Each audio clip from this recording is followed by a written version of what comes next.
secret one, you just went under.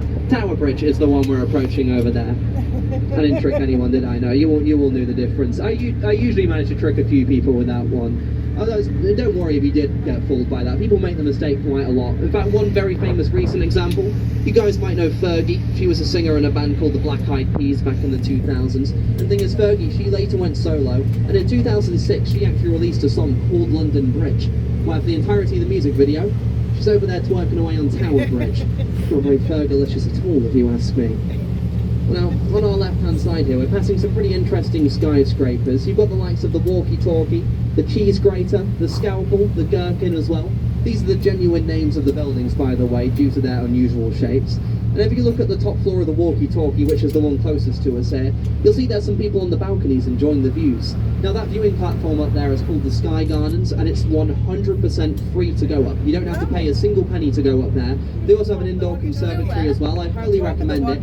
Only catch is you do have to book a time slot in advance online because of the capacity.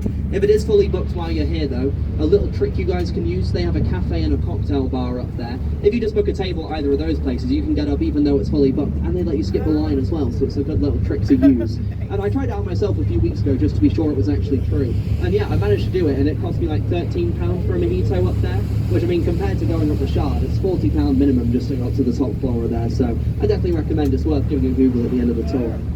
Now on our right hand side here, you can see we're passing nearly 12,000 ton former battleship.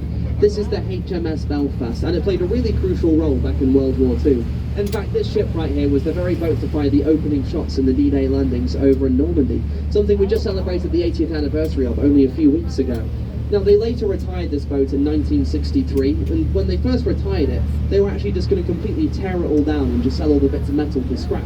But then the Imperial War Museum stepped in, and they were willing to pay all the money required to purchase this boat for themselves and turn it into a nice little floating museum. And if you guys are curious just how much money this boat is worth, it cost the War Museum the grand sum of £1.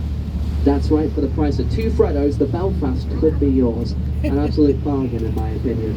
Well, now I'm all aware that you're all going to want photos of this bridge that don't have me in them, so I'm just going to go and make my way to the back of the boat so I'm not in every single photo you